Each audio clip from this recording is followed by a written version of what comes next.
All right, everybody, Samori Benjamin here with Los Angeles Angels outfielder Jo Adell. Joe, thank you for joining me before this game here against the Yankees. Now, I know you're from Kentucky, right? Yeah, Louisville originally, yeah. Okay, originally, so how long were you in Kentucky in your childhood? So I've been in Louisville since I was, I guess, 8 years old or so. Obviously, when I got drafted in 2017, I moved out, and so yeah, about 10, 12 years, I guess, in a way. So Cool. So I know in Louisville and in Kentucky, there's no pro baseball team. How did you get into baseball growing up? Yeah, so growing up, I believe it or not, my dad played football, and when I was a kid, I had epilepsy. So growing up as a kid, contact sports kind of wasn't an option early on, and we were just kind of looking for something to do, something to be involved with during the summertime, and just picked up baseball. My dad played in high school, but he played football in college and whatnot. But yeah, just picked the game up and loved it, and just kind of became part of my lifestyle. So your dad taught you the game? Early on, yes, sir. Cool. So I know there's not a lot of Afro-American ball players, not just in the major leagues, but just all around the country. A lot of the youth, it seems like, have lost some interest in it. So when you were a kid, how many of your black peers in Kentucky and Louisville were into baseball? Not a lot. It was kind of slim pickings, at that point. But I think you're starting to see kind of that increase. You're starting to see players starting to play in the big leagues, kind of like myself in a way, and starting to really enjoy the game. And a lot of it, I think, has to do with a lot of the former NFL and college players that they don't want their sons playing football. Interesting. Because of the injuries and whatnot. So you're seeing a lot of those guys move on to other sports. Basketball and baseball ends up being an option as well. So I think that that's kind of on the rise. I think we're starting to see more African American players in the game. I hear you. Yeah, I know Major League Baseball, they really have done some great things to get black athletes involved. Like you look at the MLB development series they have, it's really impressive. A lot of really young, talented ball players, black ball players that I see are coming out of that and in there right now. So, I mean, as a kid, did you have a favorite team? I did. As a kid, I was a Reds fan, being so close to Cincinnati and Jo Adell and just seeing those guys. So it was pretty cool. And then early on when Chapman was coming through the minor leagues, he was fun to watch too. No doubt. We were rooting for him. So. Yeah, no doubt. So those were your favorite players. I know you pitched as well coming up. You were a pitcher. So how did you enjoy pitching and playing the outfield and all that? I loved it. I have control of the game, the ball in my hand. Nothing starts till I throw it type of deal. Obviously, as I continue to develop, you got to continue to make pitches and compete on that side of things. And I think I was a little bit better on the offensive side than I was out there making pitches. That's why I have a lot of respect for our guys and what they go through on the mound, because I remember what it was like. So yeah, I loved it. Loved to compete, and that was a big thing. Pitching was competitive. The game was in my hand, kind of, and I enjoyed it. And obviously, hitting an outfield ends up being my thing, but I loved it. So at what point did you stop pitching? It was my junior year of high school. Okay. Junior year of high school, I stopped. Had a little bit of arm fatigue, but I just kind of decided, as the draft coming up, and I knew that I was going to be a prospect as far as, hitting was going to be my main thing and playing the outfield. So just kind of wanted to focus on that. But I was a two-way commit in college. As a college commit, I was a two-way player, so it was hard to give up. But, it was for the best of my career. Yeah, because I see a lot of you in high school, you all pitch and are a position player, and a lot of you are really good pitchers, but you all just, you get drafted or what have you and you stop pitching. But I wonder if some of you were allowed to continue to do both, how far you all could have gotten. So that's interesting. So yeah, you were going to at first go to Louisville for University college? of Louisville. Yes, sir. Louisville commit.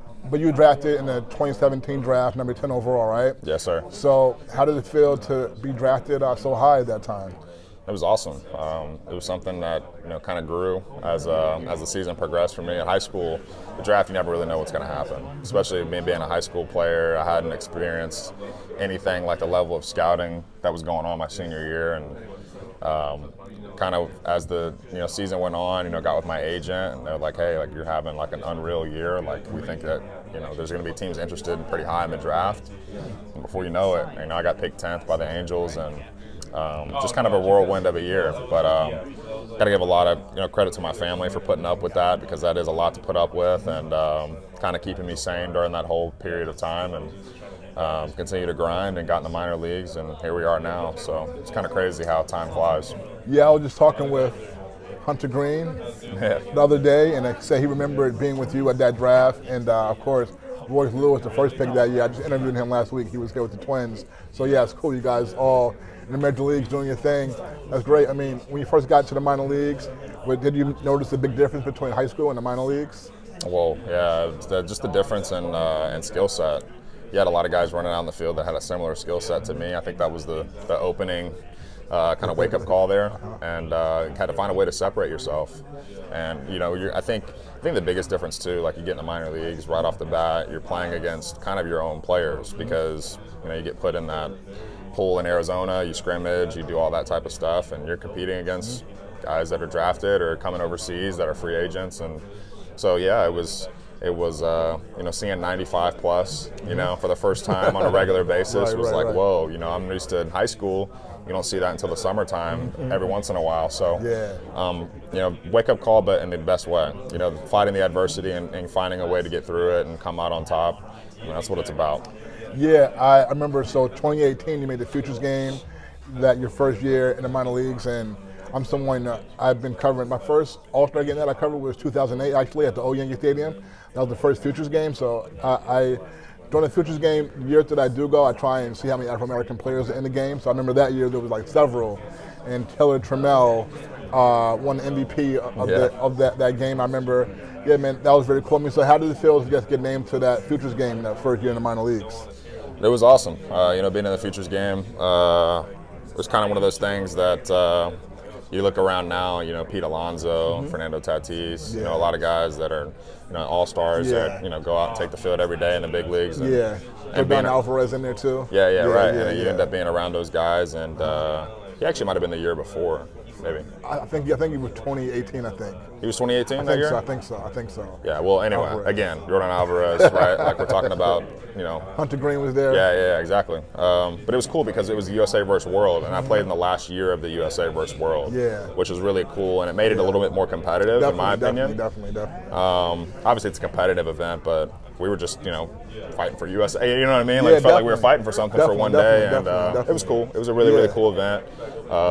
Torrey Hunter was my manager. Oh, nice. And his son was a teammate of mine that year prior, so it was kind of cool. It was cool to have, you know, cool to have those guys together and just compete. Yeah, Torrey Hunter, the first year I started doing this, I interviewed Torrey Hunter in 2007. He was with Minnesota. No, that's really cool because, Hunter Green, that was a very cool Futures game. Yeah, I mean, so just the minor leagues, you were in the minor leagues for a couple more years. And how was the experience just going forward in the minor leagues? It was good. Just continue to compete and continue to work. And, you know, obviously once I got to AAA level, I knew it was close and had an opportunity to come up and, you know, get a taste of the show and continue to compete and, you know, fight for a spot to try to stick and be an everyday guy and an asset. So, you know, that's what you want to do, because eventually the prospect stuff goes away, and it's, you know, it's about being a big leaguer and coming out here and competing and doing it against the best in the world. Right, so 2020, that's, you know, a weird year for everybody, and you were started in the minor leagues, and then you got your call up early in August that year. So how was it for you just first not starting the season, I guess, with the big league club? But before that, you know, you had the first minor league, the first spring training back in March before everything got canceled, and then I guess you were not with the big league team at first, but then they ended up bringing you up early in the year. So what do you remember about that?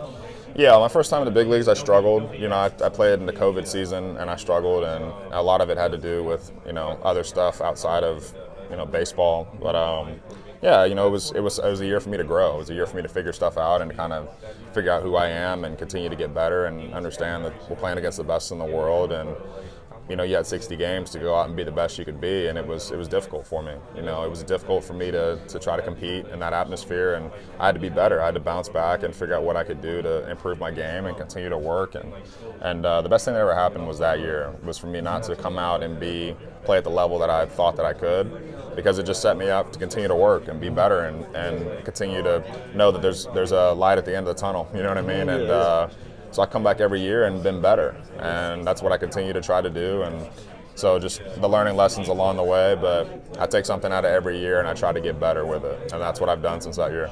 I know that your first game, your first home run came, you had 2 home runs the first time you hit a home run in the game, right? Yes. And your first home run was against Justice Sheffield, lefty, in Seattle. What do you remember just about that game, having those 2 home runs, your first major league home runs? Well, it was awesome. I had the first one. I got the first one out of the way. It took me a little bit to get it, but I got the first one out of the way. And then, yeah, I guess I just had kind of the weight off my back at that point. You know what I mean? First one's gone, and another one happened. I think that's kind of what happens when you settle the nerves. You end up playing better, and good things happen. So, yeah, I just remember kind of, I think one was an opposite field home run, and the other one was a pull side homer. So when I'm at my best, I'm going to all fields, I think, like most good hitters. And so I remember being pretty excited about that, and that was a pretty good moment for me. How was it for you to be such a young player and now your teammates with Shohei Ohtani and Mike Trout?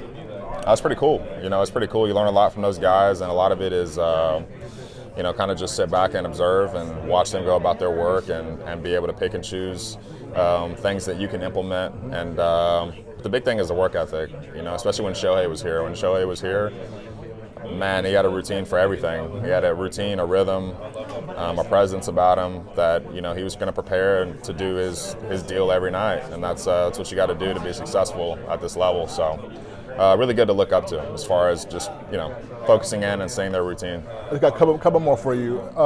So you talk about just the grind of the minor leagues and how you struggled early. What would you say is the biggest difference between AAA and major leagues? The biggest difference, well, first of all, is the fans, right? Like, way more fans of the big leagues, right? Mm-hmm.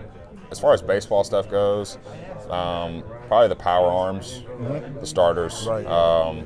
You're dealing with the level of pitching is different. It's not like anything you'll see in the minor leagues. Now, you might get a guy on a rehab assignment or something like that, but those power arms that they have out here is it's a different level. Yeah. Okay. So I know that last year you hit a home run in the minor league, 514 feet, and I believe StatCast began in 2015, and I believe your home run was the longest home run since StatCast came about. So what do you remember just about that home run and how you were able to just put so much power behind it? Yeah, it was actually 3-0. It was a 3-0 swing, and at 3-0 we've always been taught that it's got to be a honey hole pitch. It's got to be the exact one that you're looking for every time you get up to bat. Not that often do you get a pitch that's cookie cut and center, because they're trying to get you out, especially when you have a lot of power. And yeah, just put an A swing on it. Put an A swing on a pitch that's an off-speed pitch. And like they say, the sliders go farther. So yeah, I remember it being an off-speed pitch and a 3-0 count, and was able to do some serious damage on it. Now, your manager right now, Ron Washington, he's been around the game for a long time. His second chance managing, he managed 2 teams to the World Series in 2010 and 2011. How has it been working with him as your manager? Man, I'll tell you what, he's been great. He's been great.